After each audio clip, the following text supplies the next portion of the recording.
Acte 1, scène 1. Don Arias, le comte. Le comte. Je l'avoue entre nous, mon sang un peu trop chaud et trop ému d'un mot, et la portée trop haut. Mais puisque c'en est fait, le coup est sans remède. Don Arias. Qu'au volonté du roi, ce grand courage cède. Il y prend grande part et son cœur irrité agira contre vous de ma pleine autorité. Aussi, vous n'avez point de valable défense. Le rang de l'offensé, la grandeur de l'offense, demande des devoirs et des submissions, qui passent le commun des satisfactions. Le comte. Le roi peut à son gré disposer de ma vie. Danarias. De trop d'emportement votre faute est suivie.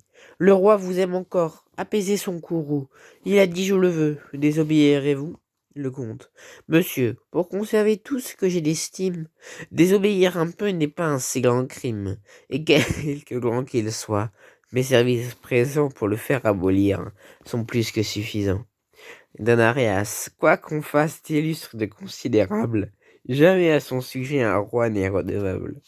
Vous vous flattez beaucoup, et vous devez savoir que qui sert son roi, que qui sert bien son roi, ne fait que son devoir. Vous vous perdez, monsieur, sur cette confiance, le comte. Je ne vous en croirai qu'après l'expérience. Don Arias, vous devez redouter la puissance d'un roi. Un jour seul ne perd pas. Un homme tel que moi, que toute sa grandeur s'arme pour mon supplice. Tout l'État périra, s'il faut que je périsse. Don Arias. Quoi, vous craignez si peu le pouvoir souverain? Le comte. D'un sceptre qui sans moi tomberait de sa main, il a trop d'intérêt lui-même à ma personne, et ma tête en tombant ferait choir sa couronne. Don Arias. Souffrez que la raison remède vos esprits. Prenez un bon conseil. Le comte. Le conseil en est pris. Don Arias. Que lui dirai-je enfin? Je lui dois rendre compte. Le comte. Que je ne puis du tout consentir à ma honte. Don Arias. Mais songez que les rois veulent être absolus. Le comte. Le sort en est jeté, monsieur, n'en parlons plus. Don Arias. Adieu donc, puisqu'en vain je tâche à vous résoudre. Avec tous vos lauriers craignent encore le foudre. Le comte. Je l'attendrai sans peur. Don Arias. Mais donc pas sans effet. Le comte. Nous verrons donc par là Don Diego satisfait. Il est seul. Qui ne craint point la mort ne craint point les menaces. J'ai le cœur au-dessus des plus fiers, disait Grâce. Et l'on peut me réduire à vivre sans bonheur, mais non pas me résoudre à vivre sans honneur. Scène 2. Le comte, Don Rodrigue. Scène 2. Le comte, Don Rodrigue. À moi, comte, 2 mots. Le comte parle. Don Rodrigue. Ôte-moi d'un doute. Connais-tu bien Don Diego? Le comte, oui. Don Rodrigue. Parlons bas, écoute. Sais-tu que ce vieillard fut la même vertu, la vaillance et l'honneur de son temps? Le sais-tu? Le comte, peut-être. Don Rodrigue. Cette ardeur que dans les yeux je porte, sais-tu que c'est son sang? Le sais-tu? Le comte. Que m'importe? Don Rodrigue. À 4 pas d'ici, je te le fais savoir. Le comte. Jeune présomptueux. Don Rodrigue. Parle sans t'émouvoir. Je suis jeune, il est vrai, mais aux armes bien nées, la valeur n'attend point le nombre des années. Le comte. Te mesurer à moi, qui t'a rendu si vain, qui toi qu'on n'a jamais vu les armes à la main? Don Rodrigue. Mais pareils à 2 fois ne sont point connaître, et pour leurs coups d'essai veulent des coups de maître. Le comte. Sais-tu bien qui je suis? Don Rodrigue. Oui, tout autre que moi au seul bruit de ton nom pourrait trembler d'effroi. Les palmes, dont je vois ta tête si couverte, semblent porter écrit le destin de ma perte. J'attaque en téméraire un bras toujours vainqueur, mais j'aurai trop de force, ayant assez de cœur. À qui venge son père, il n'est rien d'impossible. Ton bras est invaincu, mais non pas invincible. Le comte. Ce grand cœur qui paraît au discours que tu tiens par tes yeux chaque jour se découvrait au mien.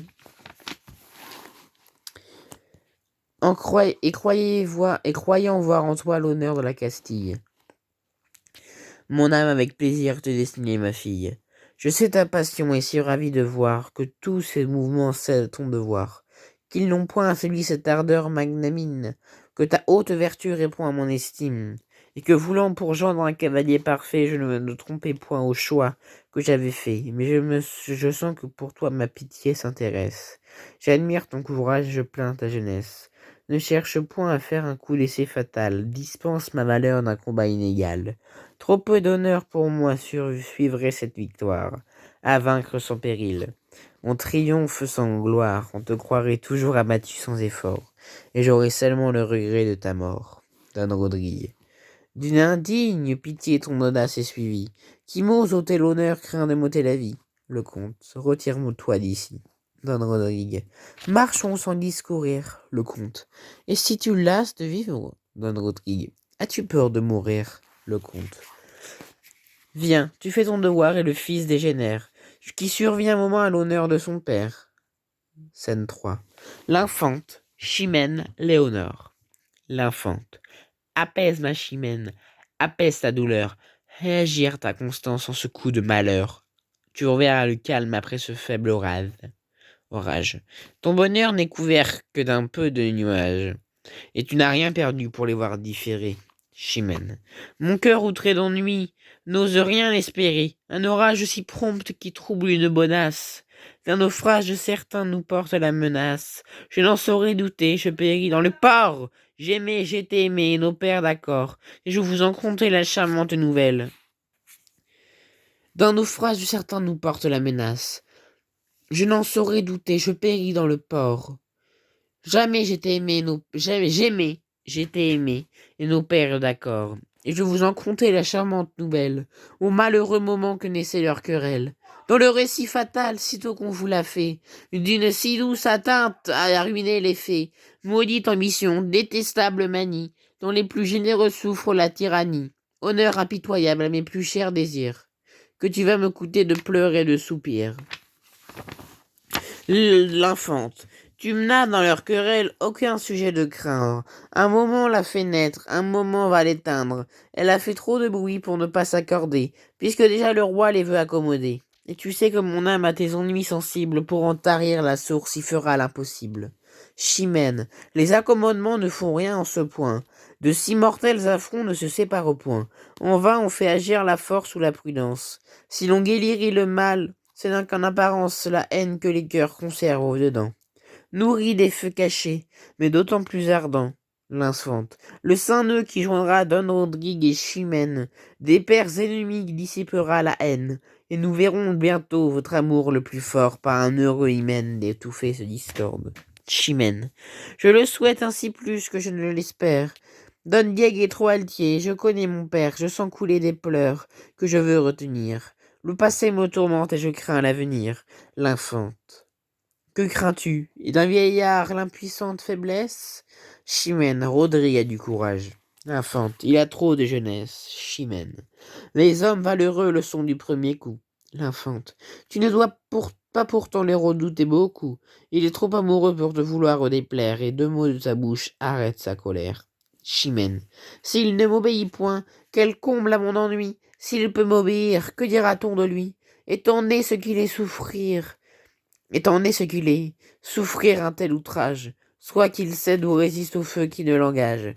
Mon esprit ne peut qu'être ou honteux ou confus, de son trop de respect ou d'un juste refus. L'infante. Chimène a l'âme haute et quoiqu'intéressée, elle ne peut souffrir une basse pensée.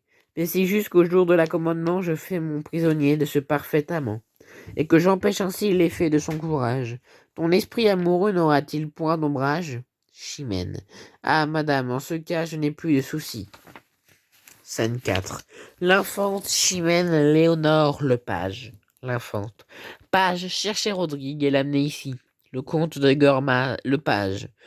L'infante. Page, cherchez Rodrigue et l'amenez ici. Le page. Le comte de Gormas et lui. Chimène. Bon Dieu, je tremble. L'infante. Parlez. Le page. De ce palais, ils sont sortis ensemble. Chimène, seul. Le page, seul et qui semblait tout bas se quereller. Chimène. Sans doute ils sont aux mains. Il n'en faut plus parler, Madame, pardonnez à cette promptitude. Scène 5. L'infante Léonore. L'infante. Hélas que dans l'esprit je sors d'inquiétude. Je pleure ses malheurs, son amant me ravit. Mon repos m'abandonne et ma flamme revit. Ce qui va séparer Rodrigue de Chimène fait renaître à la fois mon espoir et ma peine. Et leur division que je vois à regret, dans mon esprit charmé jette un plaisir secret. Léonore, cette haute vertu qui règne dans votre âme se rend-elle sitôt à cette lâche flamme? L'infante. Ne la nomme point lâche à ce présent, que chez moi, pompeuse et triomphante, elle me fait la loi. Porte-lui du respect, puisqu'elle m'est si chère.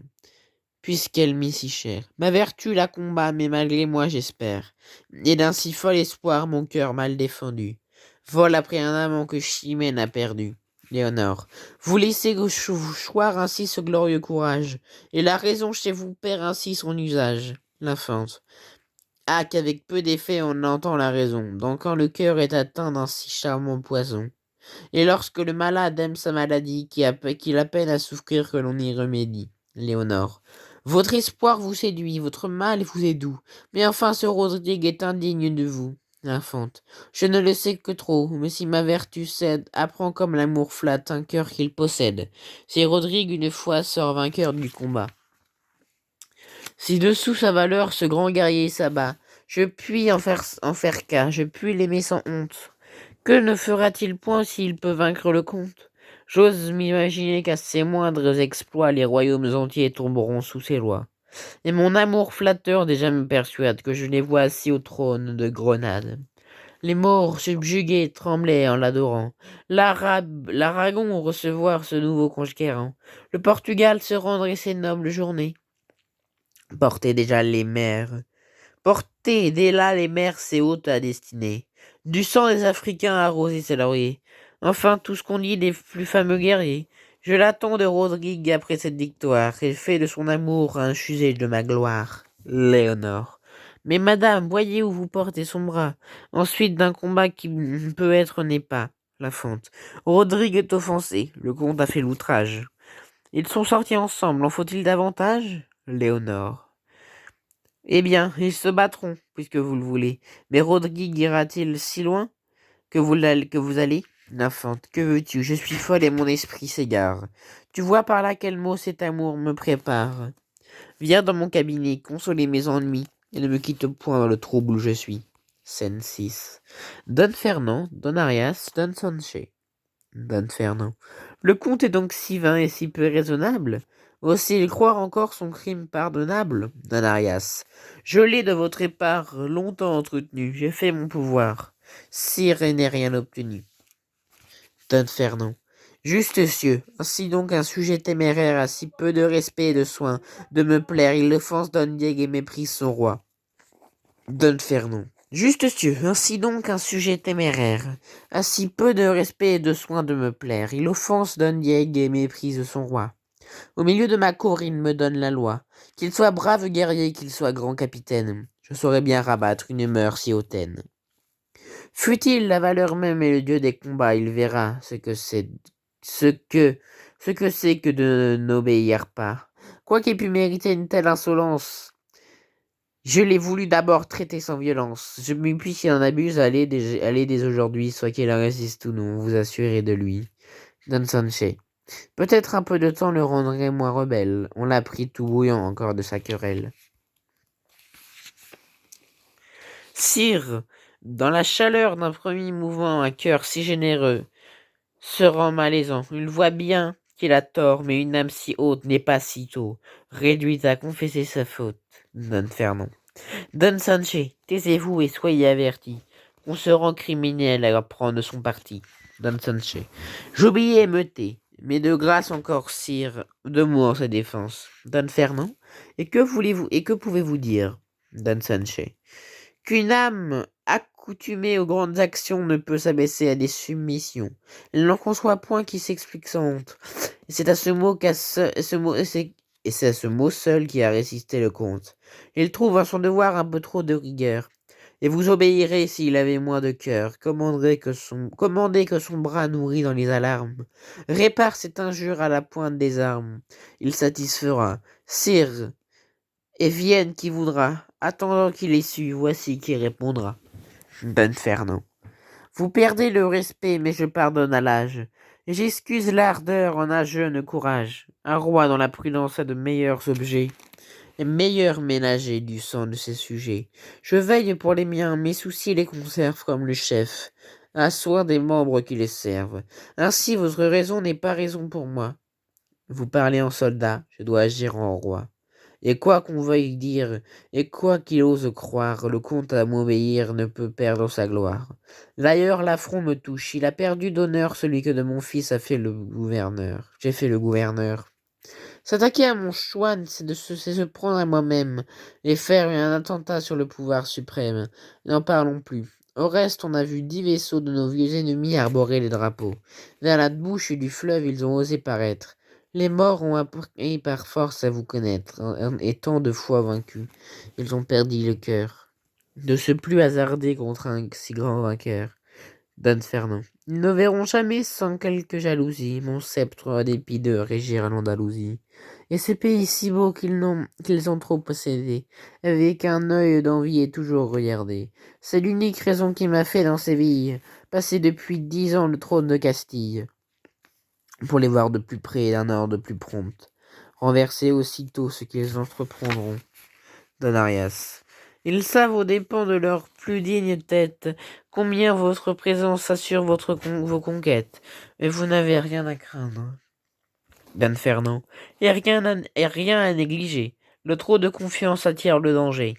Et vous n'ignorez pas qu'avec fort peu de peine, un flux de pleine mer jusqu'ici les amène. Toutefois, j'avais eu tort de jeter dans les cœurs, la vie étant mal sûre. De panique, terreur.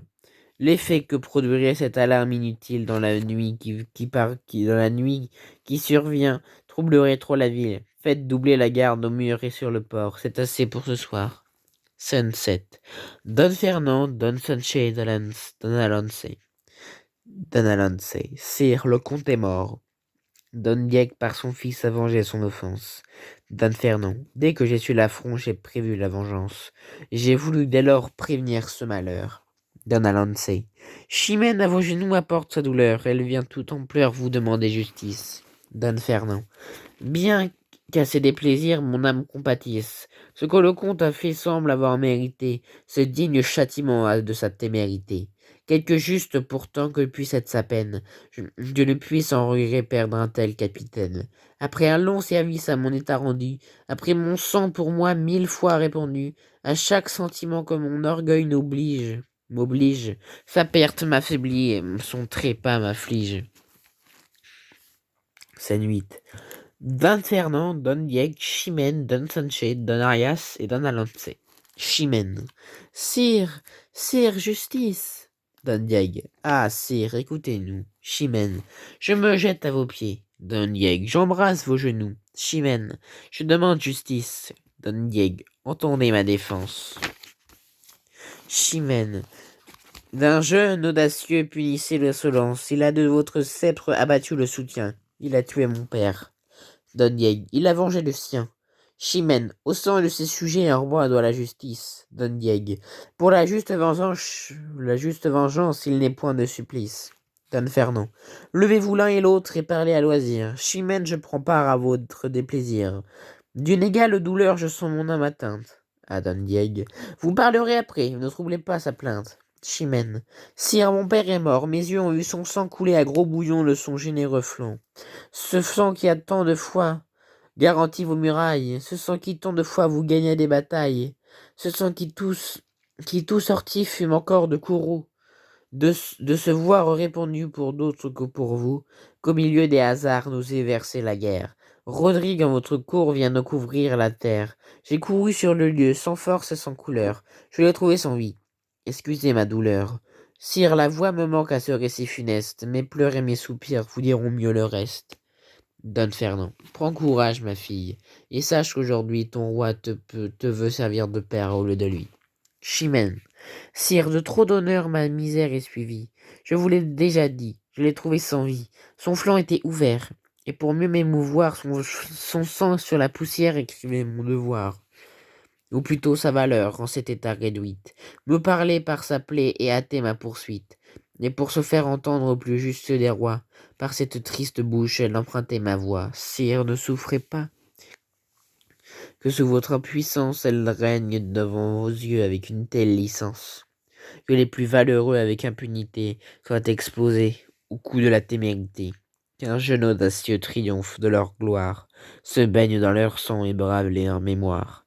Ainsi vaillant guerrier qu'on vient de vous ravir éteint, s'il n'est vengé, l'ardeur de vous servir. Enfin mon père est mort, j'en demande vengeance, plus pour votre intérêt.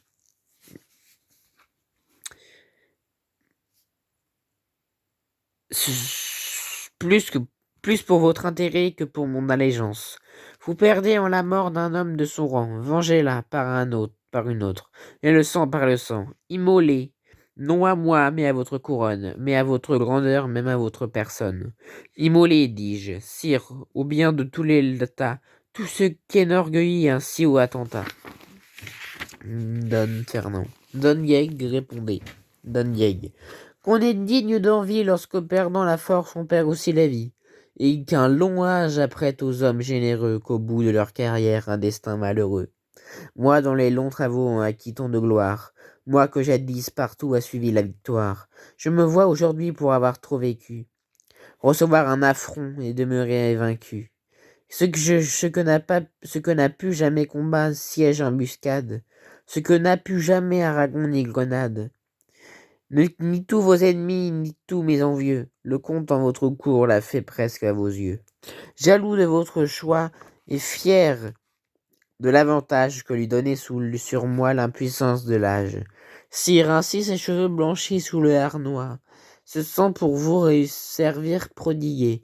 Tant de fois, ce bras jadis l'effroi d'une armée ennemie, descendait au combat tout chargé d'infamie. Si je n'eusse pour lui un fils digne de moi, digne de son pays et digne de son roi, il m'a prêté sa main, il a tué le comte, il m'a rendu l'honneur, il a lavé ma honte. Si montrer du courage et du ressentiment, si venger un soufflet mérite un châtiment, sur moi seul doit tomber l'éclat de la tempête, quand le bras a failli, l'on empuisait la tête. Qu'on nomme le crime ou non, ce qui fait nos débats, sire, j'en suis la tête, il n'en est que le bras. Si Chimène se plaint qu'il a tué son père, il ne l'eût jamais fait. Si je l'eusse pu faire, immolez donc ce chef que les ans vont ravir. Et conservez pour vous le bras qui peut servir aux dépens de mon sang satisfaite Chimène. De mon sang satisfaite Chimène. Je n'y résiste point. Je consens à ma peine, et loin de murmurer d'un rigoureux décret. Mourant sans déshonneur, je mourrai sans regret. Don Fernand. L'affaire est d'importance et bien considérée, mérite en plein conseil d'être délibérée. Don Sanchez, remettez Chimène dans sa maison, Don Diego à ma cour et sa foi, pour prison. Qu'on me cherche son fils, je vous ferai justice, Chimène. Il est juste, grand roi, qu'un meurtrier périsse. Don Fernand, prends du repos, ma fille, et calme tes douleurs. Chimène, m'ordonner du repos, c'est croître mes malheurs.